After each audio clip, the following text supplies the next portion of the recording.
আসসালামু আলাইকুম। আশা করি সকলেই ভালো আছেন। আলহামদুলিল্লাহ আমিও বেশ ভালো আছি। শুরুতেই আমাকে একটু নিশ্চিত করবেন যে আপনারা প্রত্যেকে যে যেখান থেকে যুক্ত হয়েছেন আমাকে ঠিকঠাক শুনতে পাচ্ছেন কিনা? Please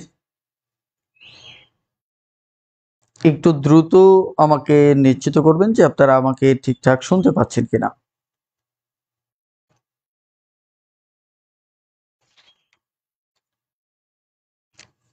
okay.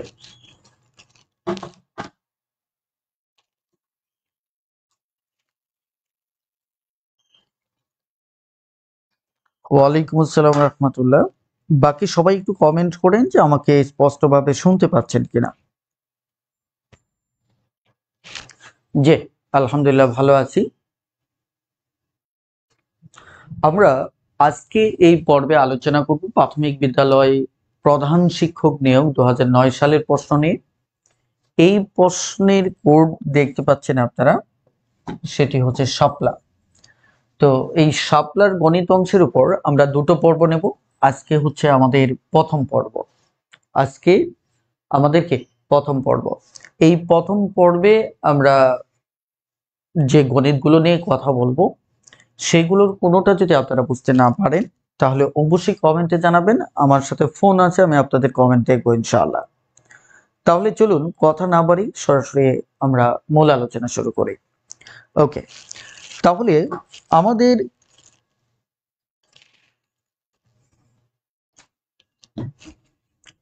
প্রথম অঙ্কটা কি চলুন দেখা যাক। এখানে প্রথম অঙ্কটা জ্যামিতি থেকে আসছে, খুব চমৎকার একটা অঙ্ক। আপনারা এর সাথে পরিচিত আছেন নিশ্চয়ই।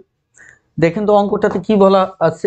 অঙ্কটিতে বলা হচ্ছে একটি ট্রাপিজিয়াম, একটি ট্রাপিজিয়ামের কথা বলা হচ্ছে। এই ট্রাপিজিয়ামের আমার এখানে ক্ষেত্রফল দেওয়া আছে 60 বর্গ মিটার। সমান্তরাল বাহু দুটির মধ্যবর্তী লম্ব দূরত্ব দেওয়া আছে 8 মিটার। একটি বাহুর দৈর্ঘ্য অর্থাৎ এটা দেওয়া আছে 6 মিটার এবং এখানে স্পষ্ট করে বলছে যে অপর বাহুর দৈর্ঘ্য কত হবে। অঙ্কটাতে একটু বড় মনে হতে পারে, কিন্তু আপনি যদি মোটামুটি মূল কনসেপ্ট গুলো চেনেন তাহলে অঙ্কটা খুব সহজ একটি অঙ্ক। আমি একটু আপনাদের সহজভাবে সমাধান দিচ্ছি। দেখেন, প্রথমত একটা ট্রাপিজিয়াম যদি আমরা আঁকি, তার আগে আমি একটু দেখে নিচ্ছি সরাসরি এখানে ট্রাপিজিয়াম আছে কিনা। ইয়েস, সরাসরি এখানে একটা ট্রাপিজিয়াম আছে। দেখেন, আমরা যদি একটা ট্রাপিজিয়াম আঁকি তাহলে কয়েকটা বিষয় আমাদের একটু চিনতে হবে।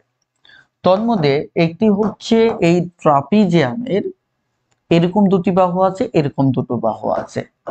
কথা বুঝতে পারছেন? এই বাহুগুলো হচ্ছে তির্যক। তির্যক বাহু। আর এই যে এই বাহু দুটো হচ্ছে সমান্তরাল। কি বলেন তো? সমান্তরাল। সমান্তরাল। এখানে মজার ব্যাপার হচ্ছে এই যে আমার এই দুটো বাহুকে যদি ধরেন আমি একটা এ ধরি আর একটা বি ধরি, তাহলে এই দুটো বাহুর মাঝে একটা দূরত্ব আছে। দূরত্বটা কি? এখান থেকে এ পর্যন্ত। তার মানে আমি যদি এটা সাইডে আঁকি তাহলে বিষয়টা হচ্ছে এই, এটা হচ্ছে এই দুটো সমান্তরাল বাহুর মধ্যবর্তী দূরত্ব। কে? এই যে দেখেন এখানে বলা আছে কি লম্ব দূরত্ব, তাহলে আমরা এটিকে লম্ব দূরত্ব লিখব। ঠিক আছে, লম্ব দূরত্ব লিখব। এই লম্ব দূরত্বকে সাধারণত এইচ দ্বারা আমরা প্রকাশ করি। এখন মজার ব্যাপার হচ্ছে এই যে এখানে দেখেন স্পষ্ট করে একটা ক্ষেত্রফল আছে 60 বর্গমিটার। 60 বর্গমিটার বলতে এখানে বোঝানো হচ্ছে যে জিনিসটা, সেটি হচ্ছে এরকম। একটু খেয়াল করে দেখেন যে এই যে পুরো জায়গাটা আছে, এখান থেকে এই পুরো জায়গাটা হচ্ছে 60 বর্গমিটার। এই পুরো জায়গাটা, অর্থাৎ এখান থেকে এই পুরো জায়গাটা হচ্ছে 60 বর্গমিটার। ক্ষেত্রফল বলতে তো আমরা সেটাই বুঝে থাকি, তাই না? ওকে, 60 বর্গ মিটার। এখন আমাদের এটি ক্ষেত্রফল আমরা কিভাবে বের করব? চলো, ক্ষেত্রফল বের করার সূত্রটা হচ্ছে মূলত আমরা জানি যে কোনো চতুর্ভুজের ক্ষেত্রে কমন সূত্রটা হচ্ছে কি দৈর্ঘ্য ইনটু প্রস্থ, তাই না? দৈর্ঘ্য ইনটু প্রস্থ হচ্ছে যে কোনো ক্ষেত্রফলের সাধারণ সূত্র, মানে চতুর্ভুজের। কিন্তু এখানে দেখেন এখানে আমাদের দুটো বাহুর সমান্তরাল কিন্তু অসমান, দেখেন একটা ছোট একটা বড়। আবার এই দুটো বাহুর সমান, দেখেন তির্যক বাহু দুটো সমান কিন্তু অসমান্তরাল। এরকম ক্ষেত্রে দেখেন আমাদের দৈর্ঘ্য প্রস্থ ডিরেক্টলি নেই, কারণ দুই পাশে বাহুটা সেম হতে হবে। এটা সেম না, এটা ছোট এটা বড়। তাহলে আমরা যদি এই দুটো বাহুকে যোগ করে মানে গড় করি, তাহলে কিন্তু এই দুটো বাহু সমান হবে। আর লম্ব তো আমাদের দেয়াই আছে, যেটা প্রস্থ হিসেবে চিন্তা করতে পারি। এই কারণে এই সূত্রটাকে মূলত চিন্তা করা হয় সরাসরি দৈর্ঘ্য না পেয়ে a প্লাস বি কে যোগ করে অর্ধেক করা হয়, তাহলে এই দুটো বাহু সমান হয়ে যায়, half into a plus b. আর প্রস্থটা হচ্ছে এই যে উচ্চতাটা, অর্থাৎ সমান উচ্চতা। তো এইটা হচ্ছে মূলত আমাদের কি ক্ষেত্রফলের সূত্র। তাহলে এই যে ক্ষেত্রফলের সূত্র, এখানে জাস্ট আমি যদি মান বসাই তাহলেই কিন্তু আমাদের অঙ্কটা হয়ে যাচ্ছে। কিভাবে একটু খেয়াল করে, এখানে এই টোটালটাই দেওয়া হচ্ছে 60। দেখেন এটা তো ক্ষেত্রফল, তাই না? ওকে, এখানে ক্ষেত্রফল লিখলাম। এই টোটালটাই হচ্ছে আমার কি 60, এই পাশে হচ্ছে কি হাফ। আর এখানে দেখেন এই যে দুটো বাহু, এই দুটো বাহুর একটার দূরত্ব দেওয়া আছে, একটা বাহু 6 দেওয়া আছে। আমি ধরে নিলাম এটা হচ্ছে 6, ঠিক আছে? তাহলে বিটার মান বের করতে হবে, এবং এখানে উচ্চতাটা কত দেওয়া আছে, লম্ব দূরত্ব 8। ভালো করে খেয়াল করে দেখেন, তার মানে অপর বাহুর দৈর্ঘ্য মানে এই বিটাকে চাইছে, তাহলে বি এর মান বের করলেই হচ্ছে। আমরা এই পক্ষটা এই পাশে নিলে ভালো হতো, ঠিক আছে? এই পক্ষটা আমরা এই পাশে নেই, যারা দুর্বল আছেন তাদের জন্য অঙ্কটা সহজ মনে হবে। তাহলে এই পক্ষটা এই পাশে নিলাম। আপনারা লেখার সময় এটা করবেন, ক্ষেত্রফলটা ও পাশে নেবেন, এটা এই পাশে নেবেন। তাহলে দেখেন তো, আমরা এটাকে যদি ওপাশে নেই তাহলে 60 কে ভাগ করতে হবে, আর এটা ওপাশে গিয়ে উল্টে গিয়ে গুণ হবে। তাহলে আমি একটু একটু করে কাজ করি, তাহলে আপনাদের বুঝতে সুবিধা হবে। এটা 60/8। তাহলে আমরা পরের লাইনটা যদি লিখি, এই দুই ওপাশে গিয়ে কি হবে, এই পাশে থেকে গিয়ে উল্টে যাবে। উল্টে যদি যায় তাহলে এখানে 6 প্লাস বি থাকবে, ওখানে 60 উল্টে গিয়ে উপরে যাবে 2, নিচে যাবে 1। নিচে 1 লেখার দরকার নেই। ওকে, এটা যদি আমরা কাটাকাটি করি, 4 দিয়ে কাটলে এখানে হচ্ছে 15, এই দুই দুই কাটলে এখানে আসতেছে 15। তাহলে এখানে যদি আমি বি আনি, এই 6টাকে যদি ও পাশে নেই, তাহলে আমার উত্তর হচ্ছে কত, 9। তাহলে এই বাহুটার দৈর্ঘ্য হচ্ছে আমাদের কত, 9। বলে এইটুকু বুঝতে পেরেছেন কিনা প্লিজ? আমাদের কত, 9। এখন আমি পুরো ব্যাপারটা একটু ক্লিয়ার করি, ঠিক আছে? প্লিজ একটু কমেন্টে জানান যে বুঝতে পেরেছেন কিনা।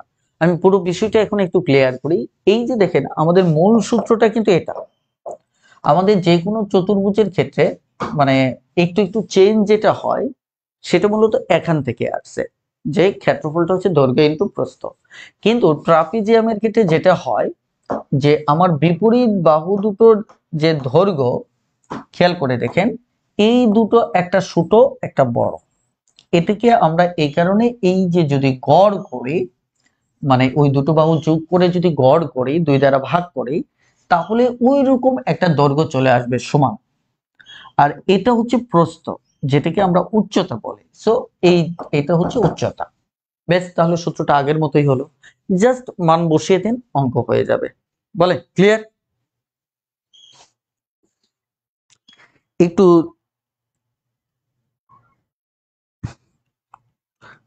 একটু আপনারা দ্রুত কমেন্ট করেন, তাহলে আমার সামনে আগাতে সুবিধা হবে। এবার 2 নম্বর অঙ্কটা দেখেন।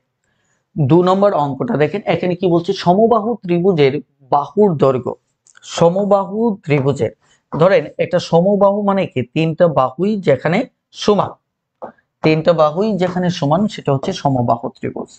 তিনটা বাহুই সমান। তো এরকম সমবাহু ত্রিভুজের বাহুর দৈর্ঘ্য দেওয়া আছে, তার মানে এটা 8, এটা 8, এটা 8। এরপর বলা হচ্ছে ত্রিভুজটির ক্ষেত্রফল কত। আমাদের এখানে ক্ষেত্রফলের একটা সূত্র হচ্ছে, বিশেষ করে সমবাহু ত্রিভুজের, এটা ক্ষেত্রফলের সূত্র হচ্ছে, আপনি √3 কে যদি 4 দ্বারা ভাগ করেন এবং বাহু স্কোয়ার দেন, তাহলে এটাই ক্ষেত্রফল হয়ে যাবে। তাহলে এখানে √3 আছে, নিচে 4 আছে, তাহলে বাহু স্কোয়ার, এই যে একটা বাহুর মান কত, এটা হচ্ছে a। তাহলে a সমান হচ্ছে 8। তাহলে 8 স্কোয়ার মানে কি, দুটো 8। তাহলে যেটা আপনারা কাটাকাটি করেন, এটা 2 8 দুগুণে 16, তাহলে 16√3। এটা হচ্ছে আমার 2 নম্বর প্রশ্নের উত্তর। ক্লিয়ার? ওকে, এবার আমরা 3 নম্বর প্রশ্নটা দেখব। এটাও খুব চমৎকার একটি প্রশ্ন। এখানে এই প্রশ্নে কি বলা আছে, ত্রিভুজের ভর কেন্দ্র প্রত্যেক মধ্যমাকে কোন অনুপাতে অন্তর্বিভক্ত করে? এটা বুঝতে হলে আমাদের প্রথমত একটা ত্রিভুজ দেখতে হবে। একটা ত্রিভুজ দেখতে হবে। ত্রিভুজের মধ্যমা বলতে যখন আমরা একটা বাহুর মধ্যবিন্দু ওর শীর্ষ বিন্দু দিয়ে যাবে, তাই কিনা, তখন মূলত আমাদের এতে কি হবে, মধ্যমা হবে। ওকে, এই যে মধ্যমাটা, এরকম আমরা 3টা মধ্যমা আঁকতে পারি। আমি অনুমানে আঁকতেছি, 3টা মধ্যমা আঁকতে পারি। 3টা মধ্যমা যদি আঁকে তাহলে এরকম হবে। দেখেন, এখানেই আমি একটা মধ্যমা আঁকতে পারি, যদিও একদম হাতে আঁকাতে হয়তো মানটান ঠিক হবে না। হ্যাঁ, এই যে মধ্যমাটা আঁকলাম, এটা হচ্ছে কেন্দ্র। খেয়াল করে দেখেন, আমার এই মধ্যমাটা এই বিন্দুতে মিলিত হয়েছে, তার মানে এটা একটা অংশ, এটা একটা অংশ। দেখেন, এটা একটা কিন্তু আমার মধ্যমা, রাইট? আপনারা জানেন যে মধ্যমা, এটা একটা মধ্যমা, তাই কিনা? এই যে মাঝখানেটা, এটা একটা মধ্যমা, এটাও একটা মধ্যমা। আপনারা একটা জিনিস জানেন যে 3টা মধ্যমা যে বিন্দুতে মিলিত হয়, এটাকে বলে ভর কেন্দ্র। এই প্রশ্নটা পরীক্ষায় প্রচুর আসে, এটাকে বলে কি, ভর কেন্দ্র। এটা প্রশ্নটা পরীক্ষায় প্রচুর আসে। যাই হোক, আমাদের কথা হচ্ছে এই যে আমার এই যে ভর কেন্দ্রটা, এটার দুপাশে দেখেন, এটা একটা অংশ, এটা একটা অংশ। তো এটা মূলত এখানে যদি থাকে 2 ভাগ, এখানে থাকে 1 ভাগ। আবার যদি এভাবে দেখি, দেখেন, তাহলে এটা একটা অংশ, এটা একটা অংশ। উপরে থাকবে কি 2 ভাগ, নিচে থাকবে কি 1 ভাগ। আবার যদি এটা শীর্ষবিন্দু চিন্তা করি, তাহলে এটা দুটো অংশ, এটা একটা অংশ, এটা অংশ। এখানে থাকবে 2 ভাগ, এখানে থাকবে 1 ভাগ। তার মানে হচ্ছে, সহজ কথা হচ্ছে, এই যে দেখেন এখানে কি বলছে, ত্রিভুজের ভর কেন্দ্র, এই যে ভর কেন্দ্র যেটা, এই ভর কেন্দ্র প্রত্যেক মধ্যমাকে দুটো অংশে ভাগ করে। এবং এটা কোন অনুপাতে ভাগ করে, এই যে দেখেন, এটা শীর্ষবিন্দু উপরে থাকবে, নিচে হচ্ছে এটা থাকবে। তার মানে উপরে 2 ভাগ থাকবে, নিচে 1 ভাগ থাকবে। ক্লিয়ার? এই পাশেও দেখেন, এটা শীর্ষবিন্দু, উপরে 2 ভাগ, নিচে 1 ভাগ। এটা দেখেন শীর্ষবিন্দু, উপরে 2 ভাগ, নিচে 1 ভাগ। তার মানে হচ্ছে এই 2:1 অনুপাতে অন্তর্বিভক্ত করবে। তাহলে উত্তর ক। কিন্তু দেখেন, এটা সি নাম্বারে কিন্তু আপনি সতর্ক না থাকলে কিন্তু সি নাম্বারটা ভুল হয়ে যাবে। ভালো করে দেখেন, সি নাম্বার কিন্তু 1:2, কিন্তু না, আমাদের উপরে 2 থাকবে, নিচে 1 থাকবে। বলে এইটুকু বুঝতে পারলে একটু প্লিজ সরাসরি একটু ডান লিখুন। হারিয়া, যদি বুঝতে পারেন প্লিজ একটু ডান লিখুন। এবার আমরা 4 নম্বর অঙ্কটা দেখবো। প্লিজ একটু ডান লিখুন, সবাই দ্রুত একটু ডান লিখুন। ঠিক আছে, ওকে, মাশাআল্লাহ, থ্যাংক ইউ। এবার আসেন, আমরা গতকাল একটা জিনিসের দাম 10% বেড়েছিল, আজ 10% কমছে। দেখেন এখানে টার্মটা দেখেন, টার্মটা হচ্ছে গতকাল একটা জিনিসের দাম 10% বাড়ছিল, আজকে আবার 10% কমছে। জিনিসটির দাম, একটা জিনিস খেয়াল করছেন, এটা কিন্তু একটা জিনিসের দামের কথা বলছে, একবার বাড়ছে একবার কমছে, তাহলে মোট কত বেড়েছে বা কমেছে। এটা যদি ধরেন আমি বেসিক থেকে করি, এটা একটা কথা, আমরা সমাধানটা করতে পারবো। আবার আমরা চাইলে কোনো কিছু না বুঝে শর্টকাটেও সমাধান করতে পারবো। ক্লিয়ার? দুভাবে আপনি সমাধান করতে পারেন। শর্টকাটের সমাধানটা আপনারা প্রত্যেকেই জানেন যে এটা প্লাস মাইনাস, ধরেন বি দিলেন, তারপর প্লাস দিলেন, উপরে এ বি, আর নিচে কত 100। এটা দিয়ে আপনারা সমাধান করতে পারেন। প্লাস বলতে যখন বাড়বে, তার মানে কি এখানে 10% বাড়ছে, এখানে মাইনাস কখন দেবো, যখন কমবে, মানে কমছে, তাই কিনা? তাহলে উপরে যদি খেয়াল করে দেখেন, তাহলে আমাদের উপরে এখানে কি হচ্ছে, কত বেড়েছে, তাহলে বেড়েছে বলতে আমার একবার কমছে একবার বাড়ছে, তাই না? তাহলে একবার কমছে একবার যদি বাড়ে, তাহলে দেখেন তো ডিরেক্টলি উত্তর কি হচ্ছে, এটা এটা কাটা, তাহলে এখানে -10 আর এটা হচ্ছে -100, তাহলে এটা যদি আমরা কাটাকাটি করি তাহলে -1 হয়। এখন এখানে লক্ষণীয় বিষয় হচ্ছে যদি মাইনাস হয়, মাইনাস মানে হচ্ছে এটা হ্রাস পাইছে, হ্রাস। আর যদি +1 হতো মানে জাস্ট 1 হতো তাহলে ওটা বৃদ্ধি পেয়েছে। এই অঙ্কটা হচ্ছে শর্টকাট, জাস্ট আপনি ভ্যালু অ্যাপ্লাই করে দ্রুত সমাধান করতে পারেন একটা বিষয়। আরেকটা ব্যাপার হচ্ছে যারা বেসিকই স্ট্রং তারা অনেক সময় এই জাতীয় ঝামেলায় যান না। এটা না যাওয়ার বেশ কয়েকটা কারণ আছে। একটা হচ্ছে এখানে আহ 2 দফায় যোগ বিয়োগ করতে হয়, আবার এখানে গুণ করে কাটাকাটি করতে হয়, দেখেন কয়েকটা কাজ করতে হয়। একবার যোগ বিয়োগ করতে হচ্ছে, হুম, এটা তো একটা প্যারার কাজ। আরেকবার গিয়ে গুণ করতে হচ্ছে, আবার গিয়ে 100 দ্বারা ভাগ করতে হচ্ছে, মানে 3টা কাজ আপনাকে এখানে করতেই হয়। সো এটা অনেকে পেইনফুল মনে করেন, তারা মনে করেন যে বেসিকটাই ভালো। একটা জিনিসের দাম, এটা কোন অঙ্কের কথা বলা হচ্ছে বলেন তো? শতকরা অঙ্ক। তাহলে শতকরা অঙ্কে যখন আমরা কোনো কিছু ধরে নেই, তখন যেমন এখানে এই জিনিসের দামটার কথা বলছে, তাহলে এটা আমরা কত ধরে নেব? জিনিসের দামটা 100। শতকরার ভাষায় হচ্ছে এই 100 টাকার জিনিসটা, ভালো করে বোঝেন, 100 টাকার জিনিসটা একবার দাম বাড়লো 10%, তাহলে বাড়ার পর কত হলো? 10% বাড়া মানে 110 টাকা হওয়া, তার মানে 110 টাকা হলো। কত? 100 টাকার জিনিসটা 110 টাকা হলো।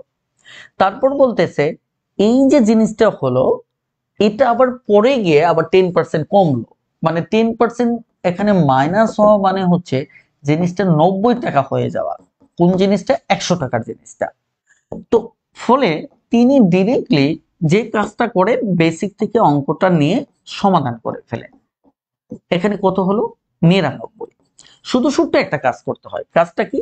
জিনিসটার দাম ধরছিলাম 100, সেটা হয়ে গেল 99। তাহলে 100 থেকে ছোট হলো, তার মানে কি হ্রাস পেল, তাই কেন? তাহলে কত হ্রাস পেল? 100 থেকে আমি যদি 99 বাদ দিই তাহলে 1। আর এটাকে 1% বলবো কেন? শতকরা 100 ধরে, মোটকে 100 ধরে যাই হিসাব করবেন সেটাই পার্সেন্টেজ। মোটকে 100 ধরে যাই হিসাব করবেন ওটাই হচ্ছে কি আমাদের পার্সেন্টেজ। তাহলে দেখেন আপনি বেসিক থেকে কোনো এই 3টা ক্যালকুলেশন করতে হচ্ছে না, জাস্ট একটা ক্যালকুলেশনেই হয়ে যাচ্ছে, জাস্ট কাটাকাটি। এবং কাটাকাটি তো বেশ চমৎকার। যেমন এই অঙ্কটা যেটা আমাকে করতে বলেন আমি খুব সহজেই করব। এটা অঙ্কটা হচ্ছে 99। 100 টাকার জিনিসটা কত হলো? 99, তার মানে 1% হ্রাস। এখন আপনি বলতে পারেন এটা কিভাবে আপনি করবেন, কারণ এখানে একটা কারণ আছে। কারণটা একটু ব্যাখ্যা করে আপনাদের পছন্দ হলে নেবেন, না হয় নেবেন না। দেখেন কারণটা হচ্ছে, দেখেন আমি যখন একটা জিনিসের দামের কথা বলছি, এই কারণে কিন্তু এটা বক্সেস করেছি, দেখেন আমি বক্সে রেখেছিলাম। কারণ এই জিনিসটির দাম যদি আমি 100 টাকা ধরে নেই, দেখেন 100 টাকা যদি আমি ধরে নেই, আর এখানে 10% বাড়া মানে হচ্ছে ওটা 110 হওয়া, তাহলে এটার দিকে তাকালে কি আমি এটা 110 বুঝবো না? বুঝবো। এবার আসেন 100, আর এই জিনিসটার যে দামটা আসলো কাটাকুটি করে দেখেন 110 হবে, 100 100 কাটলে 110 হবে। এখন এই 110-এর আবার 10% কমে 90 টাকা হয়েছে, তার মানে এই টোটালটা যে কথা এইটুকু। দেখেন এর সাথে আমি 90/100, এটার সাথে এই যে এটার সাথে এটা গুণ করা যে কথা, এই টোটালটার সাথে এটা গুণ করা একই কথা, কারণ এটা কাটাকাটি করে আমি 110ই পাবো। সো আমার শুধু শুধু কাটাকাটি করার দরকার কি, আমি টোটালটা 100 কেটে ফেলবো। এখন এই জায়গায় যে ঘটনাটা ম্যাজিকটা হচ্ছে এই জায়গায়, আপনি যখন প্রতিবারই এই টাইপের অঙ্ক করবেন, এখানে একটা 100 আসবে, এই 100 কাটা যাবে, এখানে একটা শূন্য পাবেন, এটা এটা কাটা যাবে, এই শূন্য এই শূন্য কাটা যাবে। তার মানে হচ্ছে দেখেন এখানে কিন্তু 11 × 9 আসছে, তাহলে ওটা দেখে আপনি কিভাবে বুঝবেন? ওটা বোঝার একটা টেকনিক আছে। 10 বাড়া মানে কি 110, তাহলে শূন্যটা বাদ দেন, এই শূন্যটা মনে মনে বাদ দেন, কত? 11। তাহলে এখানে 10% কমা মানে কি 90, তাহলে 90 মানে কত? এই শূন্যটা মনে মনে কেটে দেন এই যে নিচ থেকে, তাহলে 9, 99। তার মানে হচ্ছে 100 টাকার জিনিসটা 99 হলো, আমার 1% কমছে। কথা বুঝতে পারছে? এই যে কনসেপ্টটা, এটা বেসিক থেকে আপনার কোনো সূত্র ছাড়াই কয়েক সেকেন্ডে আপনি ভাবতে পারবেন। এদিকে তাকালে আমার কাছে কিন্তু এটা 11 চোখে পড়ে, ওটা কিন্তু 9 চোখে পড়ে, কিন্তু আপনার চোখে কিন্তু ওটা চোখে পড়বে না, কারণ আমি এই বেসিকটা প্র্যাকটিস করে অভ্যস্ত। আমার কথাটা বুঝতে পারছেন? আমি যদি সাপোজ ধরেন এখানে যদি 20% কমতো, বাড়তো কমতো, তাহলে দেখেন এখানে 12 হতো, খেয়াল করে দেখেন 12 কেন হতো 20%, কারণ হচ্ছে ওটা 120 হতো, তার মানে 120 শূন্য বাদ 12, আর 20% যদি কমতো তাহলে এটা হতো আমার কত 8। দেখেন তাহলে 8 দুগুণে 16, হাতের 1, 8 8, আর 1 কত 9, 96। তারপরে 100 টাকার জিনিসটা 96 হয়েছে, তার মানে 4% কমছে। আমি কিন্তু এইভাবে অঙ্কটা সমাধান করব। আমার কথাটা বুঝতে পারছেন? জাস্ট এইভাবে সমাধান করলে আমার কয়েক সেকেন্ড হয়ে যাবে, আমার এর জন্য কোনো প্যারাই নিতে হবে না। আপনি দেখবেন ম্যাথ টিউটর বইতে এটা নিয়ে আমি সর্বপ্রথম অনেক এটার ব্যাপক বিস্তারিত অ্যাপ্লাই দেখিয়েছি, এই বেসিকটা অ্যাপ্লাই দেখিয়েছি এবং এখান থেকে এটার অ্যাপ্লাই দেখিয়েছি, ব্যাপকভাবে অ্যাপ্লাই দেখিয়েছি। যদি বুঝতে পারেন প্লিজ একটু কমেন্টে জানাবেন, প্লিজ যদি বুঝতে পারেন একটু কমেন্টে জানাবেন।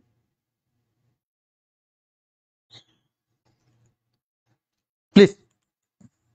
ওকে, ডান, তাই না? মাশাআল্লাহ। ওকে, আপনারা অনেকেই প্রিভিয়াস ক্লাসগুলোর ব্যাপারে জানতে চাচ্ছেন, ক্লাস শেষে আপনাদের সাথে এই পেপার নিয়ে আমি একটু কথা বলি, মূল ক্লাসটা আগাই, কি বলেন? ওকে, থ্যাংক ইউ। এবার আসেন আমরা পরের অঙ্কটা যাব। এই যে অঙ্কটা, এটা একটা অনুপাতের অঙ্ক। এই অঙ্কটা খুবই সাধারণ একটা অঙ্ক, এত সিরিয়াস লেভেল না। আরেকটা ব্যাপার আপনারা বললাম, এই যে এখানে যে কটা অঙ্ক অলরেডি সমাধান করছে এগুলো কিন্তু সব দেখেন প্রধান শিক্ষকের। মজার ব্যাপার কি, এগুলো প্রাইমারিতে এর চাইতে আরো 10-20 গুণ মানে অনেক বেশি আছে, 10-20 গুণ পরিমাণ বেশি আছে। এই প্রত্যেকটা অঙ্কই প্রাইমারিতে আসছে, শুধু একবার আসে নাই, অসংখ্যবার আসছে। যারা প্রধান শিক্ষক নিয়োগ পরীক্ষা দিবেন তারা এটা মাথায় রাখবেন যে প্রাইমারি প্রশ্ন প্রধান শিক্ষকের সাথে অনেক বেশি ম্যাচিং করে। সো আমি যে সিরিজটা চালাচ্ছি এটা প্রাইমারি প্রধান শিক্ষক দুটো একসাথে। সো আপনাদের এই সিরিজটা কিন্তু গণিতের প্রস্তুতি প্রায় 50% কমপ্লিট করে দেবে। সো এই সিরিজটা নিয়মিতভাবে হচ্ছে, অলরেডি আজকে 25তম সম্ভবত। তার মানে কি আমরা একদম 2024 সাল পর্যন্ত সমাধান করবো। সো আপনাদের কিন্তু ক্লাসগুলো করা উচিত, যদি আমার ক্লাস বুঝেন দেন আমি বলছি। ওকে, তাহলে চলেন আমরা এবার একটু সামনে আগাই। এবার এই অঙ্কে কি বলছে যে দেখেন অঙ্কটা দেখেন, একজন পুরুষ একজন মহিলা পুরস্কারের 1000 টাকা। দেখেন এখানে একজন পুরুষের কথা বলছে, একজন মহিলার কথা বলছে, আর এখানে পুরস্কারের কথা বলছে 1000 টাকা। মজার ব্যাপার হচ্ছে এটা, এই যে অনুপাতটা দেখতেছেন এই অনুপাত অনুসারে কি করে দেবে, ভাগ করে দেবে। ওকে, মহিলা মহিলা দেখেন এখানে কিন্তু এই মহিলা চলমান, এটা কিন্তু অফ হয়ে গেছে, প্রথমবার ঠিক ছিল, পরে মহিলা তার অংশের টাকা নিজের 1 ভাগ, তার মার জন্য এবং তার মেয়ের জন্য, টোটাল 3 জনের মাঝে এই অনুপাতে আবার ভাগ করে দিবে। এখন প্রশ্ন হচ্ছে মেয়ে কত টাকা পাবে। দেখেন অঙ্কটা কেন সহজ, প্রথমত হচ্ছে এখানে একজন পুরুষ মহিলার কথা বলা হচ্ছে 1000 টাকা। দেখেন এই 1000 টাকা পুরুষ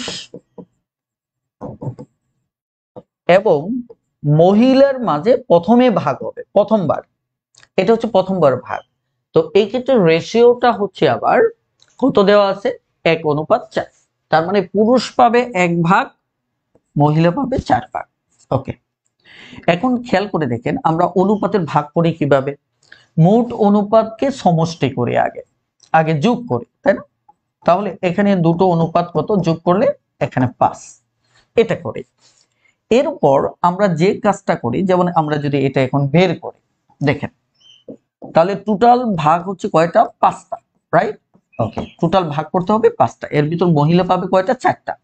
কত টাকার মাঝে, 1000 টাকার মাঝে মহিলা 5 ভাগের 4 ভাগ পাবে। তাহলে মহিলা কত পাচ্ছে, আপনি যদি কাটাকাটি করেন এখানে 200 হবে, এখানে 4 ভাগ পাওয়া মানে সে 800 টাকা পাবে। খেয়াল করে দেখেন, তাহলে পুরুষ কত পাবে, আমার পুরুষেরটা বের করার দরকার নাই। বলেন তো কেন দরকার নাই? কারণ পুরুষের কোনো হিসাব চাই নাই, এটা আবার ভাগ করতে হবে, মানে মহিলা নিজে নিবে, তার মা নিবে এবং মেয়ে নিবে। কথা বুঝতে পারছেন? এখন দেখেন এখানে একটা অনুপাত সে বলছে, মহিলা নিবে 1 ভাগ, 2 ভাগ, মা নিবে 1 ভাগ, মেয়ে নিবে 1 ভাগ। এখন ফাইনালি আমার কাছে অঙ্কে চাওয়া হচ্ছে মেয়ে কত টাকা পাবে। খেয়াল করে দেখেন, তাহলে আমরা আগের যথারীতি যে জিনিসটা দেখবো, এখানে সমষ্টিটা দেখবো, অনুপাত মোট কয়টা ভাগ করতে হবে আমাকে, তাই না? এখানে 2 1 1, তার মানে টোটাল এখানে 4টা ভাগ করতে হবে। এখন যারটা চাইবে শুধু তারটা কাজ করবে, সহজ কথা। এখানে মেয়েরটা চাইছে, তাহলে মেয়ে যে টাকাটা চাইছে এই টাকাটা যদি আমরা বের করতে চাই, টোটাল এই 800 টাকাকে 4 ভাগ করতে হবে। আর মেয়ে পাবে কয় ভাগ? 1 ভাগ। তাহলে টোটাল 800 টাকাকে 4 ভাগ করতে হবে, মেয়ে পাবে 1 ভাগ। তাহলে মেয়ে যদি 1 ভাগ পায়, আমরা যদি কাটাকাটি করি তাহলে 200, তার মানে আলটিমেট 200 টাকা পাবে। খেয়াল করে আমাদের উত্তর কত? 200। এখন বলেন, আপনি এই অঙ্কে একটা জিনিস কিন্তু বলতে পারেন যে এখানে পুরুষ কেন বের করলাম না, 2 ভাগ কেন বের করলাম না, 1 ভাগ কেন বের করলাম না। এগুলো আমার দরকার নাই, কারণ অঙ্কে এটা চাই না। আমার অঙ্কে কি কি চাইছে? প্রথমে এই মেয়েরটা চাইছে। মেয়েরটা আসছে কই থেকে? মেয়েরটা আসছে মহিলা থেকে। মহিলা কই থেকে? 1000 টাকা থেকে। যার কারণে আমার যার যারটা দরকার সেটা বের করছে। আগে মহিলারটা বের করছি।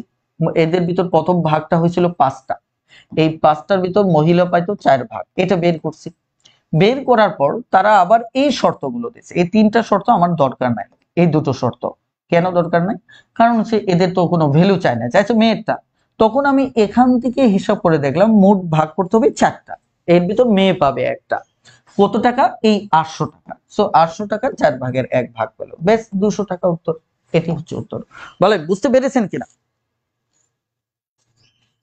আমাকে একটু কমেন্টে জানান প্লিজ, বুঝতে পেরেছেন কিনা? বুঝতে পারলে একটু প্লিজ ডান লিখুন, খুব দ্রুত ডান লিখবেন বুঝতে পেরেছেন কিনা। ওকে, এবার আমরা আরো একটা অঙ্ক দেখবো।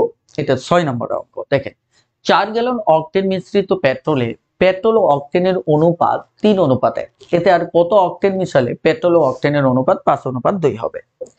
এটা আপনি চাইলে ডিটেলস করতে পারেন, তবে ডিটেলস না, বেসিক থেকে শর্টকাটে করা যায়। অঙ্কটা দেখেন, মোট অক্টেন হচ্ছে এই যে দেখেন, এখানে অক্টেন মিশ্রিত পেট্রোল আছে 40 গ্যালন। কত গ্যালন? 40 গ্যালন।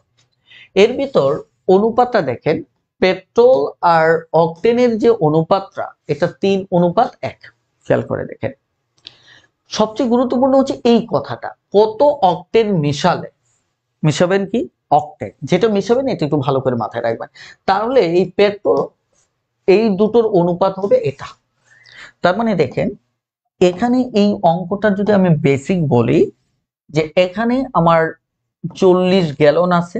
খেয়াল করে দেখেন, এখানে আমার দুটো জিনিস আছে, অক্টেন আছে এবং এখানে কি আছে? আমার পেট্রোল আছে।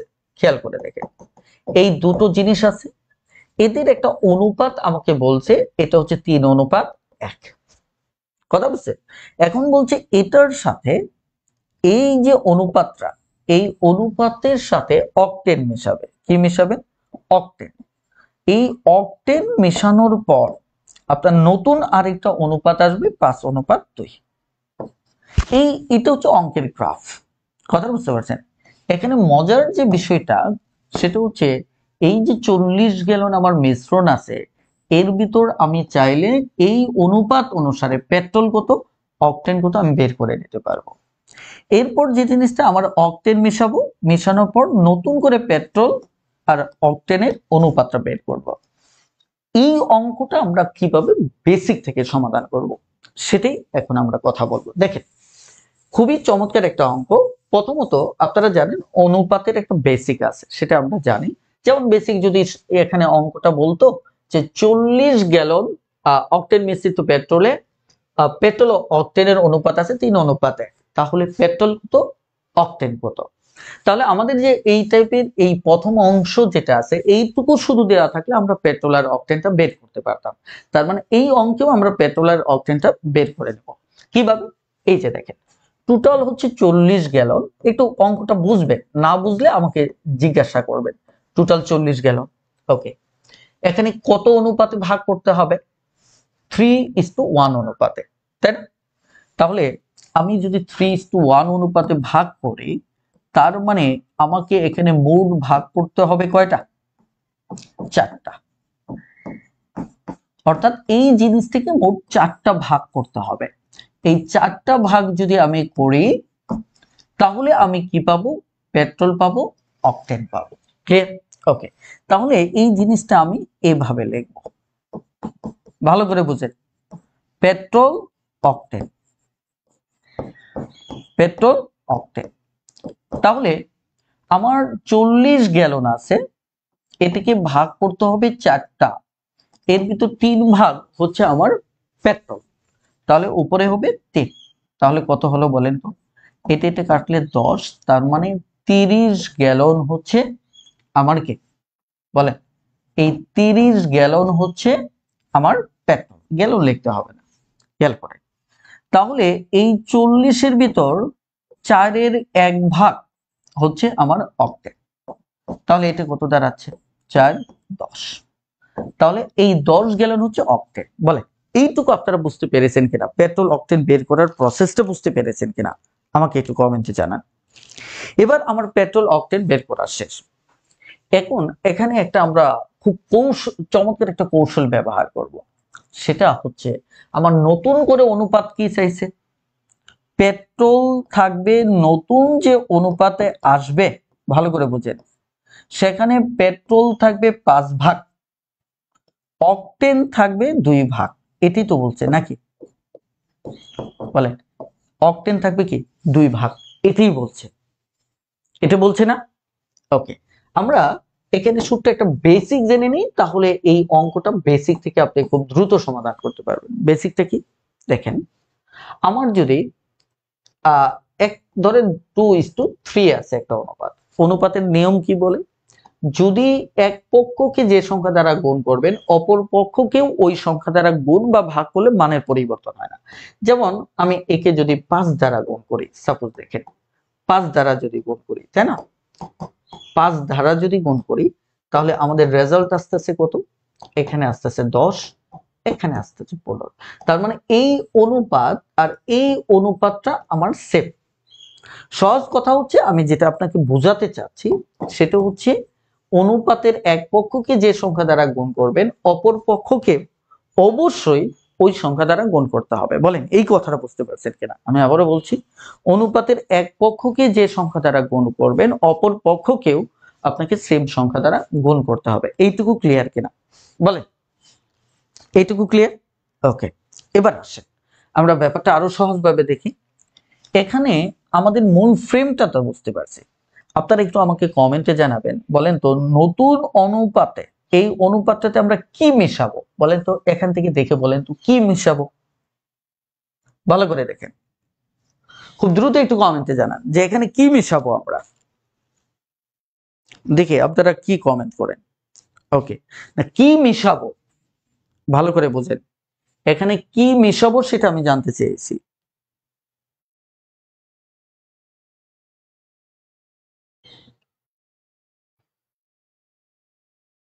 বলেন কি মিশাবো?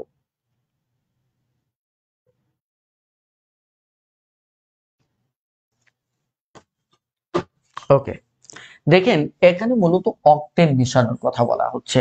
তার মানে এই অক্টেনটা আমরা মিশাবো। এখানে যে অক্টেন আছে এটার সাথে কিছু অক্টেন মেশালে আমাদের এটা পরের অনুপাতে এটার ভাগ হয়ে যাবে কি বলেন তো?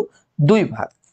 এখন আমি একটু বলি, আমাদের এই যে পেট্রোল, এটা অপরিবর্তিত থাকবে। এটা প্রথম অনুপাতে বাস্তবে 30 গ্যালন থাকলে আমার দ্বিতীয় অনুপাতেও 30 গ্যালন থাকবে। এই কথাটা বুঝতে পারছেন কিনা আমাকে একটু কমেন্টে জানান। আমি আপনাদের আরো একটু প্রমাণ সাপেক্ষে দেখি। ওকে, এটা চা কাপ, সমস্যা নেই, এখানে টিপ একটা রয়ে গেছে। ওকে, দেখেন আমি যদি এটাতে এই দুটো মিশ্রণ থাকতো, ওকে আমি বোতলটা নিচ্ছি তাহলে একটু বোঝাতে সুবিধা হবে। ধরেন এটা হচ্ছে আমাদের 40 গ্যালনের একটা মিশ্রণ। এই মিশ্রণে ধরেন এখানে 30 গ্যালন, এই 30 গ্যালন আমার পেট্রোল আছে, আর বাকি 10 গ্যালন আমার কি আছে? অকটেন আছে। আমাদের যদি এই মিশ্রণটাতে নতুন করে অকটেন মেশায়, তাতে কি পেট্রোলের যে বাস্তব পরিমাণ সেটা কমবে নাকি বাড়বে, না অপরিবর্তিত থাকবে? প্লিজ একটু কমেন্টে জানাবেন। আজকে জুমি ক্লাস না হওয়াতে আমার একটু অস্বস্তি লাগতেছে, কারণ অনেকের সরাসরি কথা বলতে পারতেছি না। এই টাইপের অঙ্কে এক দুজন সাথে থাকলে ভালো, যারা আমার সাথে রেসপন্স করতো। যাই হোক, সমস্যা নেই। এইটুকু একটু আপনারা একটু কমেন্টে হেল্প করলেও হবে প্লিজ। আমার মনে হয় কমেন্টগুলো আসতে একটু লেট হয়, তাই না? ওকে, আমি আবারও তবু বলছি, একটু ভালো করে খেয়াল করেন যে এখানে আমার পেট্রোল আছে 30 গ্যালন, অকটেন আছে 10 গ্যালন। আমি যদি নতুন করে অকটেন মেশাই এটাতে, তাহলে আমার পেট্রোল যেটা এই যে 30 গ্যালন আছে, ওটার কি কোনো কিছু কমবে বাড়বে না অপরিবর্তিত থাকবে? এই জিনিসটা আমি জানতে চাচ্ছি, বলে। আমাদের অপরিবর্তিত থাকবে, অর্থাৎ পেট্রোল যেহেতু আমরা যোগ করিনি, পেট্রোল এখানে যা ছিল আমাদের এই নতুন অনুপাতে এই 5 ভাগের ভিতরে আমার এই 30 গ্যালনই থাকবে। ক্লিয়ার? তাহলে পরিবর্তনটা কি হবে? এই অকটেন পরিবর্তন হবে। অকটেন যেহেতু মিশাইছি, এখন 10 গ্রাম আছে, এখানে কিন্তু 10 থাকবে না, এখানে আরো বেশি থাকবে। এখানে কি আরো বেশি থাকবে? কেন বেশি থাকবে? কারণ আমি তো অকটেন মিশাইছি, তাই কিনা? এখন আসেন, আমরা একটা জিনিস নিশ্চিত হলাম যে পেট্রোল আমার এখানে ছিল 30, তাই কিনা? এখানেও 30 থাকবে। তাহলে এটা তো হচ্ছে অনুপাত, এটা অনুপাত না? বলেন তো। অনুপাতকে আমরা 30 কেমনে বের করব? দেখেন তো, এটা 5:2, কিন্তু এই অনুপাতটা হচ্ছে 5:2। তাহলে আমাদের 5 ভাগ যেটা, ওটা বাস্তবে 30 বানাতে হবে, কারণ আগেও 30 ছিল, পরেও 30 থাকবে। তাহলে 30 বানাতে গেলে এখানে কি আমার 6 দ্বারা গুণ করতে হবে। তাহলে একইভাবে অনুপাতের নিয়ম অনুসারে কি এখানেও 6 দ্বারা গুণ করতে হবে। এখানে 6 দ্বারা গুণ করলে দেখেন আমার 30 চলে আসছে, আর এখানে আসছে 12। দেখছেন, আগে 10 ছিল, পরে 12 হচ্ছে। তার মানে কারণ আমি তো অক্টেন মিশাইছি, এই কারণে বেশি হবে।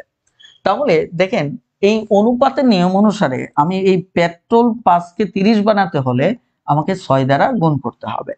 তাহলে অকটেনকেও, এটা অনুপাতের পূর্ব রাশি, একে 6 দ্বারা গুণ করলে একেও 6 দ্বারা গুণ করতে হবে। তার মানে একেও 6 দ্বারা গুণ করবো, তাহলে এখানে আসলো 12। তাহলে বাস্তবে দেখেন, এখানে পেট্রোল অকটেন বাস্তবে পেলাম, এখানেও পেট্রোল অকটেন বাস্তবে পেলাম। পার্থক্যটা কি? পেট্রোল আগেও ছিল 30, পরেও 30।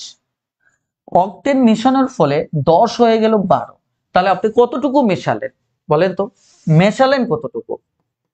আপনি এখানে মেশালেন মূলত, ভালো করে খেয়াল করেন, 12 থেকে যদি 10 বাদ দেন, তাহলে 2 গ্যালন মূলত আপনি কি মেশাইছেন।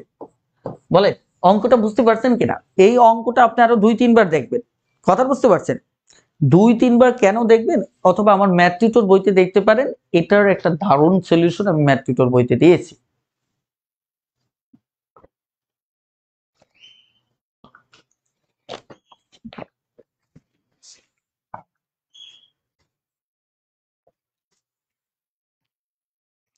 বলেন, বুঝতে পেরেছেন কিনা?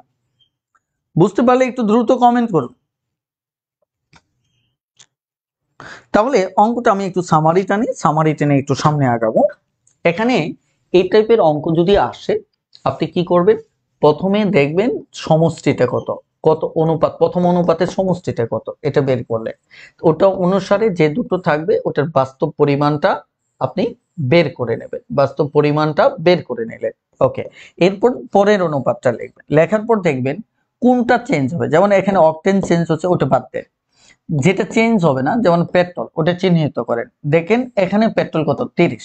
তাহলে এই যে নতুন যে অনুপাতের যে অনুপাতটা আছে, এখানেও পেট্রোলটা বাস্তবে 30 হতে হবে, অনুপাতের ভাগ যাই হোক।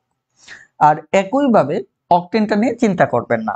এখন যে জিনিসটা ঘটবে, পেট্রোলকে যদি 5 ভাগ আছে, এটা যদি বাস্তবে 30 বানাতে চান, 6 দ্বারা গুণ করতে হবে অটোমেটিক্যালি। তাহলে অকটেন যেহেতু উত্তর রাশি, তাকেও 6 দ্বারা গুণ করতে হবে, তাহলে এটা 12 আসলো।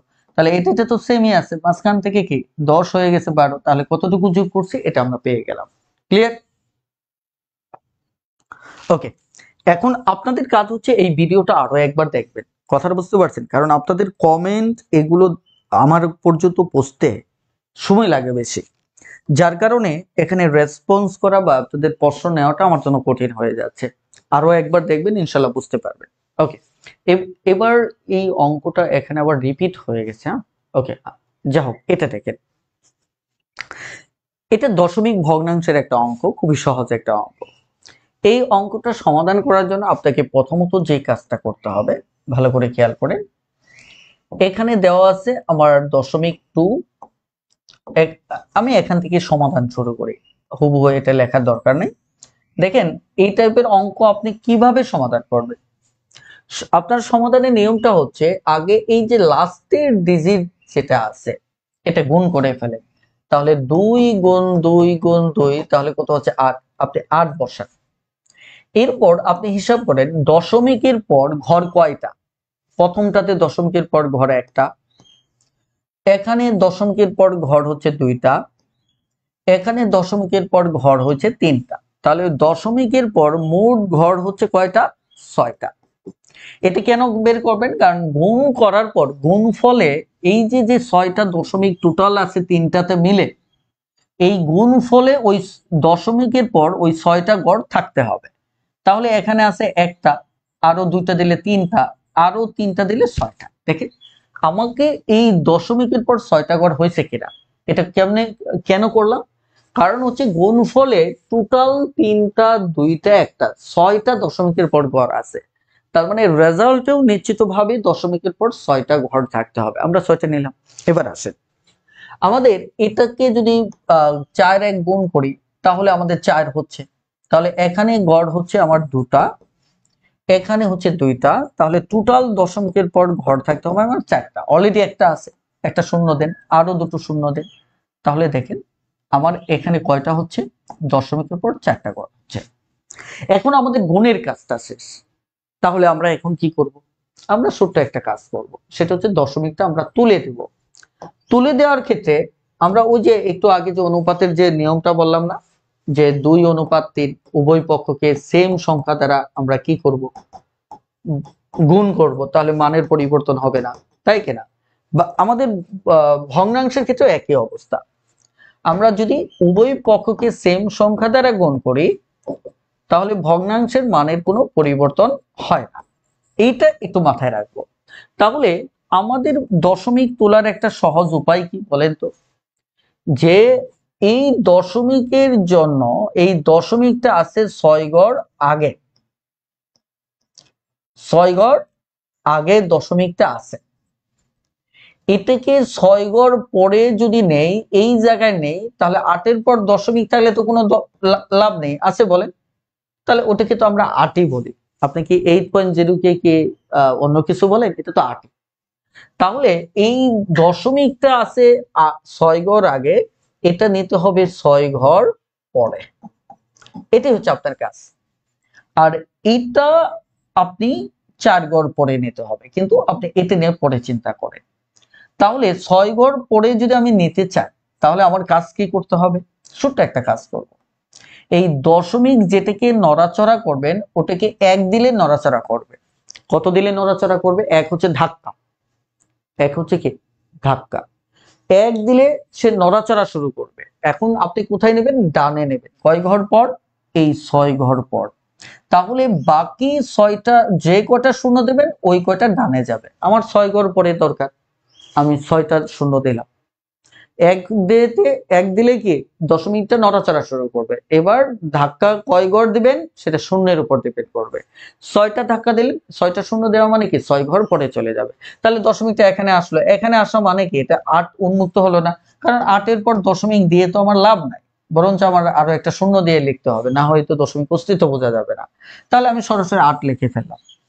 এখন নিয়মটা হচ্ছে যেটা, ভালো করে খেয়াল করেন, এখানে সবচেয়ে গুরুত্বপূর্ণ নিয়ম হচ্ছে আমরা এখানে দশমিক তোলার জন্য অন্য কোনো আর থিওরি মাথায় নেব না। আমরা যে কাজটা করব সেম সংখ্যা দ্বারা আমরা উপরে নিচে গুণ করব, কারণ তাতে ভগ্নাংশের মানের পরিবর্তন হয় না।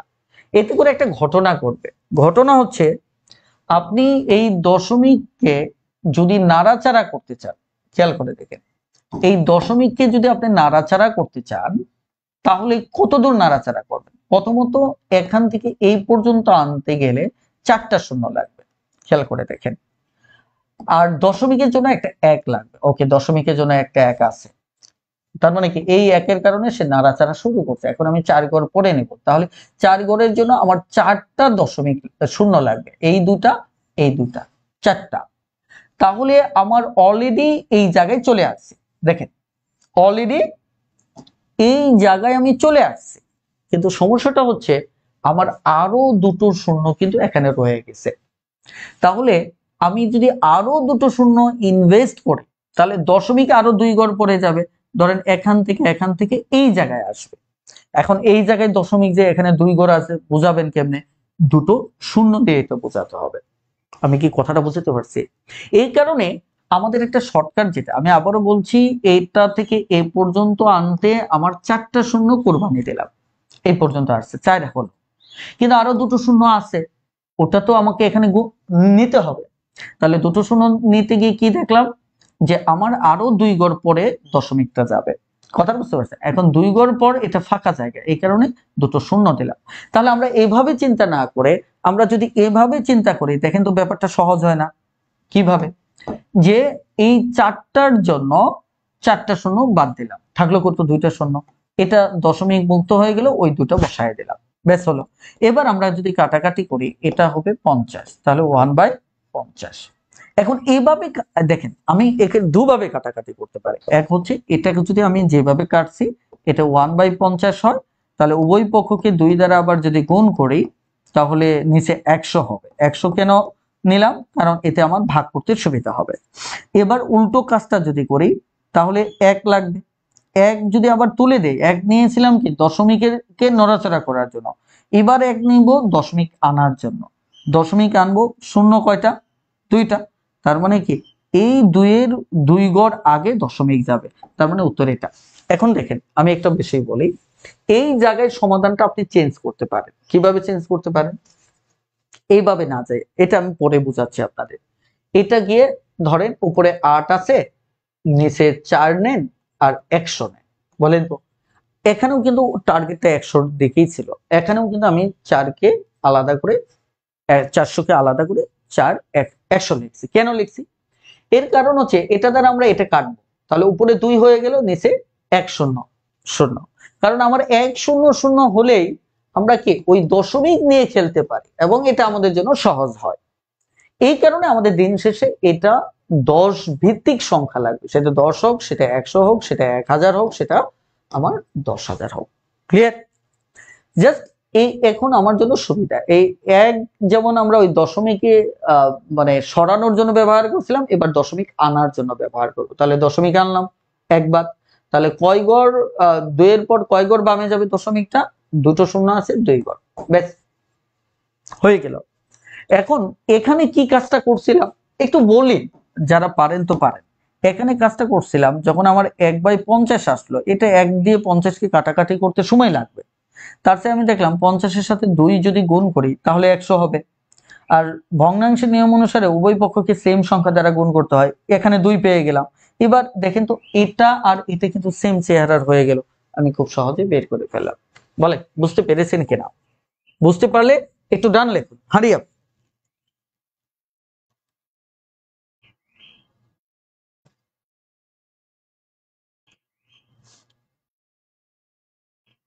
প্লিজ একটু দ্রুত একটু কমেন্ট করবেন যে বুঝতে পেরেছেন কিনা। এবার আমরা একটু পরের অঙ্কে যাচ্ছি।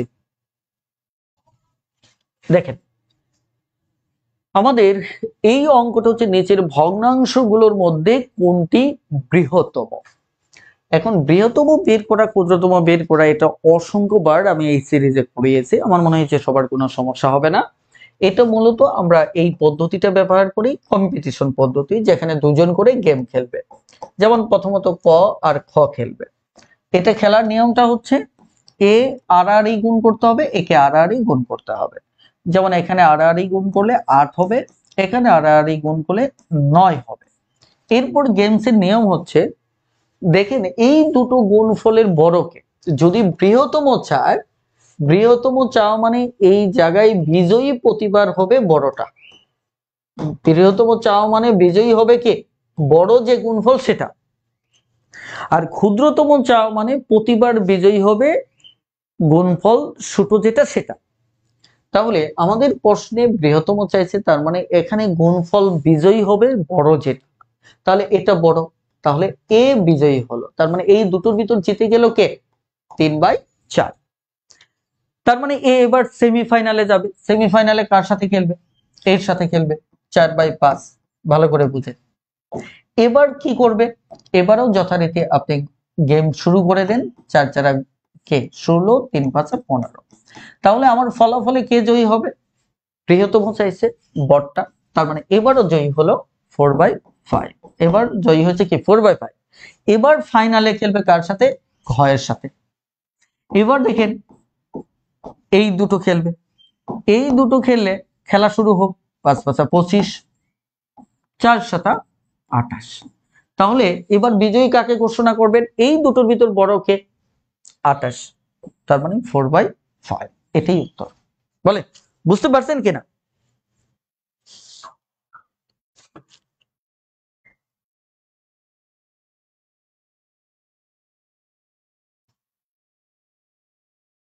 বলেন বুঝতে পারছেন কিনা?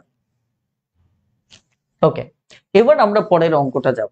এটা আমাদেরকে সরাসরি ধারার অঙ্ক, তাই না?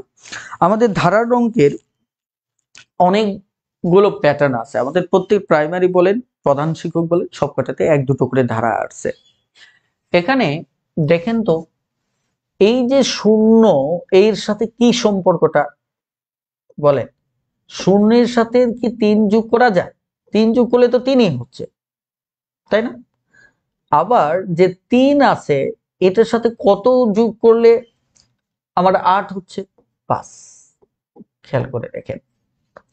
তারপর যে 8 আছে, 8 এর সাথে কত যোগ করলে 15 হচ্ছে? 7।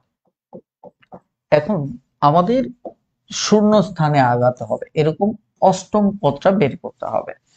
এটা হচ্ছে প্রথম পদ, এটা হচ্ছে দ্বিতীয় পদ, এটা কিন্তু মাথায় রাখবে। এটা তৃতীয়, এটা চতুর্থ পদ। তার মানে আমরা এই যে রেজাল্টটা বের করছি, এটা দ্বিতীয় পদ থেকে, কারণ প্রথম পদ তো এটা। প্রথম কে? শূন্য। আমরা দ্বিতীয় পদ থেকে বের করছি। তারপর তৃতীয় পদ আসলো, তারপর আমার চতুর্থ পদ আসলো।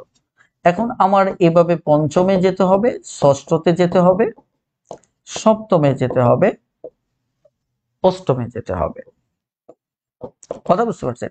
এখন কি এখানে আগে আমরা কি ধারাটা প্রযোজ্য হলো সেটা দেখি। দেখেন তো, এটা কিন্তু বিজোড় সংখ্যা আকারে বেড়ে যাচ্ছে। তার মানে আগেরটা 5, পরে 7, তারপর একটা 9 বাড়বে, তারপর 11, তারপর 13, এভাবে বাড়তে থাকবে। বিজোড় সংখ্যা আকারে বাড়তেছে। তাহলে আমি যদি এবার সমাধান কন্টিনিউ করি, তাহলে এখানে 15-র সাথে আবার 9 যোগ করব। তাহলে 9 5 14 1 2, রাইট? এবার 24 আসলো, 24-এর সাথে আমি 11 যোগ করব। তাহলে 5, এখানে হচ্ছে আমার 3। এবার 35 আসলো, 35-এর সাথে আমি 33 যোগ করব। 5 3 8, 3 4। এবার 48 আছে, এর সাথে আমি 15 যোগ করব। তাহলে 8 5 13, 3 আমার 1 4 1 5 6। তাহলে আমাদের এখানে উত্তর হবে কত? 63। প্লিজ বুঝতে পেরেছেন কিনা? বুঝতে পারলে একটু ডান লিখুন। হারিয়ে, যদি বুঝতে পারেন একটু দ্রুত কমেন্টে জানান। হারিয়ে, ওকে, গড চ্যাম্পিয়ন। হ্যাঁ, মাশাআল্লাহ। এবার আসেন আমরা পরের অঙ্কটাতে যাচ্ছি। এখানে পুরো বিষয়টা কেমন দেখেন তো। 1-এর সাথে 1 যোগ করলে 2 হচ্ছে। তাহলে 2-এর সাথে আমি 2 যোগ করলে 4 পাচ্ছি। তাহলে 4-এর সাথে কত যোগ করলে 7 পাচ্ছি? 3 যোগ করলে। আবার 11-র সাথে, এখানে আমার আগে ধারাটা খুঁজে বের করতে হবে যে এই যে 1 2 4 যে বের হলো, এটা কিসের ভিত্তিতে বের হলো। আবারও বলছি, এটা প্রথম পদ, প্রথমটা কিন্তু 1, তারপর এটা দ্বিতীয় পদ, এটা তৃতীয় পদ, এটা চতুর্থ পদ, এটা পঞ্চম। আমাদের যেতে হবে কত? নবম। সর্বনাশ। তাহলে এরপর আমরা আনবো ষষ্ঠ, তারপর সপ্তম, তারপর অষ্টম, তারপর হচ্ছে নবম। ক্লিয়ার? এখন আসেন আমরা আগে ধারার প্যাটার্নটা বের করি। ধারার প্যাটার্নটাতে কি হলো দেখেন, এখানে আমার 1 2 3 আকারে বাড়তেছে, ক্রমিক সংখ্যা আকারে বাড়তেছে। 1 2 3 4 5 6 7 8 এভাবে বাড়তেছে। তাহলে এভাবে যদি বাড়ে তাহলে চলুন তো কি দাঁড়ায়, তাহলে এখানে 4 হবে, এটা হচ্ছে 15, তাহলে এই 15-র সাথে 5 যোগ করলে হবে 20, 20-এর সাথে আবার 6 যোগ করলে হবে 26, সেই 26-এর সাথে 7 যোগ করলে 32 33, আবার এই 33-এর সাথে 8 যোগ করলে 8 10 11, হাতের 1 4 41। সরি, কোথায় মিস্টেক হলো, আমরা মনে হয় এক ঘর কোথায় বেড়ে গেছে, তাই না? ওকে, সমস্যা নাই, আমরা আমাদের জায়গা থেকে রেজাল্টটা বের করব। কথা বুঝতে পারছেন? তাহলে এখানে একটা জিনিস, এটা হচ্ছে প্রথম দ্বিতীয় তৃতীয় চতুর্থ পঞ্চম ষষ্ঠ সপ্তম অষ্টম নবম, তাই না? আমরা তো নবমই চাইছি, তাই না? এখন দেখেন কোথাও একটা মিস্টেক করছি। মিস্টেকটা কিছুই না, 1 থেকে 1 যোগ করলে, এটার সাথে 1 যোগ করলে আমরা 2 পাচ্ছি, 2 এর সাথে 2 যোগ করলে 4, 4 এর সাথে 3 যোগ করলে 7। এই যে দেখেন এখানে একটা মিস্টেক করেছি, তাই না? দেখেন এটা মিস্টেকটা কই থেকে আসলো, মুখে মুখে মনে হয় করে ফেলছিলাম নাকি? এই পঞ্চমটা হবে মূলত, দেখেন আমাদের এই পঞ্চমটা, ওকে ওকে, দেখেন এই পঞ্চমটা হচ্ছে গিয়ে আমাদের এটা 7, এই 7-এর সাথে 4 যদি হয় তাহলে সেটা হবে কি 11, আবার এই 11-র সাথে 5 হলে সেটা হবে 16, আর 16-র সাথে 6 হলে সেটা হবে 22, আবার 22-এর সাথে যদি 7 হয় তাহলে হবে 29, তাহলে এই 29-এর সাথে যদি 8 হয় তাহলে এখানে কত হবে 37, তাহলে উত্তর কত 37। বলেন বুঝতে পেরেছেন কিনা, প্লিজ একটু দেখেন বুঝতে পেরেছেন কিনা, প্লিজ। এইটুকু ক্লিয়ার কিনা বলেন, একটু দ্রুত কমেন্টে জানান যে এইটুকু ক্লিয়ার কিনা।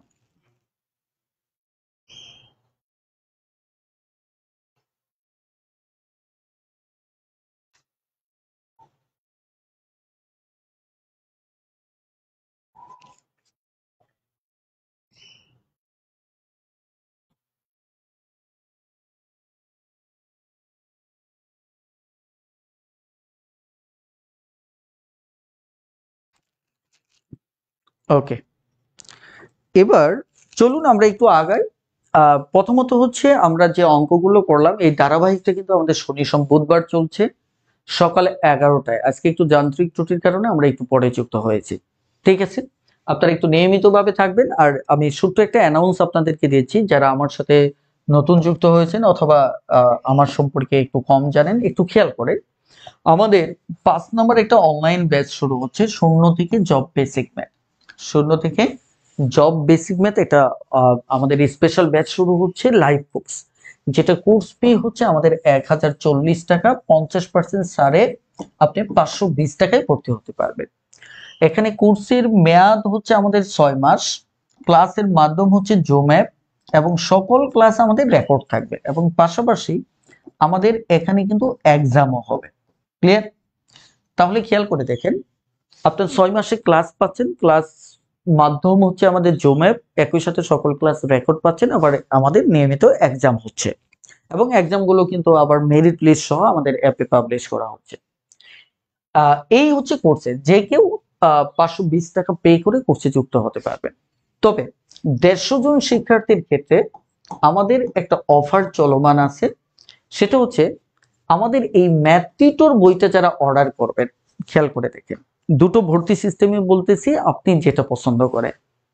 ম্যাথ টিউটর যে বইটা রয়েছে এই বইটা 1000 পৃষ্ঠার উপরে একটা বই, এই বইটা যারা অর্ডার করবেন তাদের জন্য শুধুমাত্র এই কোর্সটা ফ্রি। ভালো করে বোঝেন, আপনি বই ফ্রি দিচ্ছি বলেই বই কিনে আপনাকে যুক্ত হতে হবে এমন না। অ্যাজ ইউজুয়াল যে আমরা আগে থেকে যেভাবে বেসে ভর্তি নিচ্ছি সেভাবে আপনি হতে পারবেন 520 টাকায়। তবে আপনি যদি মনে করেন যে আমার এই বইটা সম্পূর্ণ বেসিক নির্ভর বই, সিকোয়েন্স ভিত্তিক বই, তো এই ধরনের ভালো একটি বই যদি সাথে রাখতে চান তাহলে আপনি এই বইটা অর্ডার করলে এই 520 টাকা কিন্তু আপনাকে দিতে হচ্ছে না। জাস্ট এই বইয়ের মূল্য হচ্ছে 550 টাকা, আর 60 টাকা হচ্ছে কুরিয়ার চার্জ। তার মানে মাত্র 610 টাকা যদি আপনি পে করেন, তাহলে দেখেন আপনি কত বড় একটা সুযোগ পাচ্ছেন যে এই কোর্স ফি, এই সমস্ত সাপোর্টই পাচ্ছেন, বাট আপনাকে অতিরিক্ত পে করতে হচ্ছে না। অতিরিক্ত পে বলতে কি, এই অফার কালীন সময়ে যদি হিসাব করে থাকে 610 থেকে 520 যদি বাদ দেন, তাহলে এখানে শূন্য, এখানে কত 9, রাইট? তার মানে মাত্র 90 টাকা আপনাকে খরচ করতে হচ্ছে। এর ভিতরেও এই 90 টাকা খরচ বলবো না, কারণ আপনার এখানে 60 টাকা কি আছে, কুরিয়ার চার্জ আছে। আবার এই ভিডিওগুলো আমরা রেকর্ড রাখবো, আমাদের ওয়েবসাইট, অ্যাপসের খরচ, আমার পড়ানো খরচ সবকিছুই ফ্রি। কথা বুঝতে পারছেন কিনা? সো যারা ইন্টারেস্টেড তারা অফারটি থাকাকালীন সময়ে খুব দ্রুত আমাদের পেজে মেসেজ করুন, আমার টিম আপনাকে তথ্য দিয়ে হেল্প করবে। আরেকটা বিষয় একটু বলে রাখি, আমাদের যারা ইংলিশে দুর্বল, একদম ইংলিশ দুর্বল, তাদের জন্য এই মাসে 10 তারিখে আমাদের ইংলিশ ফাউন্ডেশন কোর্স শুরু হচ্ছে। এই ইংলিশ ফাউন্ডেশন কোর্সের মেয়াদও 6 মাস। ক্লাসের মাধ্যম হচ্ছে আমাদের জুম অ্যাপ, সকল ক্লাস রেকর্ড পাবেন এবং নিয়মিতভাবে আপনারা এক্সাম পাবেন। এটা হচ্ছে প্রথম কথা।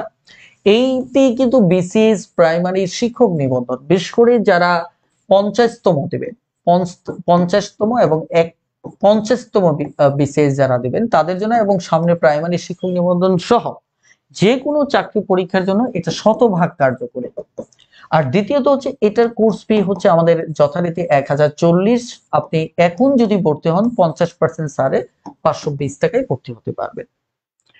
এই অফার চলাকালীন সময় ভর্তি হয়ে যেতে পারেন। আর হ্যাঁ, যাদের এবার আমরা এই সুযোগটা কিছু শিক্ষার্থীকে দিচ্ছি। সো আপনারা যারা এই সুযোগটা দেখেন, এই যে বইটা, এই বইটা আপনি যদি ভালো করে খেয়াল করেন, বাংলাদেশ অন্যতম সেরা একটি বেসিক বই। বেসিক বলছি কেন, কারণ আপনি যত দুর্বলই থাকেন এই বইটা পড়লে আপনি ইংরেজি শিখতে পারবেন নিজে নিজে। ইংলিশে দুর্বলদের জন্য বইটি বিশেষভাবে সাজানো, এটা বইয়ের উপরেই আলাদাভাবে স্লোগান আছে। আর বইটার নামই হচ্ছে ইংরেজি শেখার প্রিয় শিক্ষক। আপনি যদি আমাদের এই ইংলিশ টিউটর বইটা, যেটা প্রায় 1176 পৃষ্ঠার একটা বই, আপনি যদি অর্ডার করেন, তাহলে এই কোর্সটা আপনার জন্য কি থাকতেছে, ফ্রি থাকতেছে। তো এই বইটার মূল্য কত? এই বইটার মূল্য হচ্ছে 600 টাকা, ভালো করে দেখেন। আর আমাদের কুরিয়ার হচ্ছে 60 টাকা। কুরিয়ার হচ্ছে কি 60 টাকা। তাহলে আপনার মাত্র 660 টাকায় আপনি কিন্তু এই বইটা যদি অর্ডার করতে চান, আপনি তো বই বাবদ দেখেন, কুরিয়ার চার্জ সবকিছু মিলে বইটা তো যদি নর্মাল, আমি যখন পড়াবো, আমি মেইন কোর্সে পড়ালে আমার পড়া পছন্দ হলে এমনি চাইবেন যে স্যারের কোনো বই আছে কিনা, স্যার কোনো বই লিখছে কিনা, স্যারের বইটা কেমন, আপনাদের ইন্টারেস্ট এমনিই যাবে। তখন হয়তো আপনি এমনিতেই বইটা কিনতেন, 520 টাকা ভর্তি হতেন, আবার 600 হয়তো লাইব্রেরি থেকে কিনলে 600 টাকায় কিনতেন। কথা বুঝতে পারছেন? 1120 টাকা আপনার খরচ হতো। কিন্তু আমি যেহেতু ক্লাস করার আগে আপনাকে অফার করতেছি, সেক্ষেত্রে আপনি হয়তো হিসাবের গুরুত্বটা নাও বুঝতে পারেন, কিন্তু বাস্তবতায় কিন্তু এই 1120 টাকায় আপনাকে পে করতে হচ্ছে না। কারণ দেখবেন, যার লেখা পড়া ক্লাস ভালো লাগে, তার সবকিছুই ভালো লাগে, তখন মনে হয় তার একটা লেখা বই পড়লে আমার আরো বেশি উপকার হবে। তো ওই জায়গায় কিন্তু আপনি শুরুতেই মাত্র 660 টাকায় আপনি 1120 টাকা থেকে দেখেন আপনি এই যে 660 টাকা মাত্র খরচ করতেছে। কথা বুঝতে পারছেন? বাকিটা কিন্তু আপনি সেভ পাচ্ছেন। সো এই যে সুযোগটা, এটা আপনারা লুফে নিতে পারেন, ঠিক আছে? আর এই সুযোগগুলো সীমিত সময়ের জন্য থাকবে। সো যে কেউ মানে সুযোগটা হারিয়ে যাওয়ার আগে আপনারা নিয়ে নেবেন, ঠিক আছে? ওকে, এখানে আমিরুল ভাই বলছেন আলহামদুলিল্লাহ, আমার কাছে দুটো বই আছে, অসাধারণ দুটো বই, মাশাআল্লাহ। ওকে, থ্যাংক ইউ। তাহলে এই ছিল মূলত আমাদের আজকের পর্ব। আজকের পর্বটা এখানেই শেষ করতেছি, আমাদের দেখা হবে পরবর্তী পর্বে। নিয়মিত ক্লাসগুলো করেন, 2005 সাল থেকে সমাধান শুরু করছি, 24-এ গিয়ে শেষ করব। তার মানে এত বড় সলিউশন আপনি বাজারের দেখবেন যে বইগুলোতে বিস্তারিত সলিউশন নাই 2005 সাল থেকে, সেটা কিন্তু আপনি এখানে পেয়ে যাচ্ছেন। আর হ্যাঁ, আপনারা একটা কাজ আমি একটু বলে দিই, না হলে ভুল করতে পারেন, কিভাবে বইগুলো অর্ডার করবেন। বইগুলো অর্ডারের মাধ্যমটা আমি বলছি, আপনারা টিউটর একাডেমিয়া ঠিক আছে, এটাতে আপনারা মেসেজ করতে পারেন, অথবা আমার পেজ যেটা কবিয়াল নূর, কবিয়াল নূর, এটাতে মেসেজ করতে পারেন। মেসেজ করার পরে আপনি বলবেন যে আমি ম্যাথ টিউটর বইটা অর্ডার করতে চাই। আরেকটা অফার আমি বলে দিই, দুটো বই, একটা হচ্ছে 610 টাকা কুরিয়ার চার্জ সহ, আরেকটা হচ্ছে 660 টাকা। কেউ যদি দুটো বই একসাথে অর্ডার করেন, মানে দুটো কোর্স একসাথে করতে চান, তিনি অতিরিক্ত 20 টাকা আরো ছাড় পাবেন। মাত্র 1250 টাকায় দুটো কোর্সে এনরোল করতে পারবেন। দুটো বই পাচ্ছেন, আবার দুটো কোর্সে এনরোল করতে পারতেছেন মাত্র 1220 টাকায়। কথাটা ক্লিয়ার? আপনি এখানে 20 টাকা কি পাচ্ছেন? ছাড় পাচ্ছেন।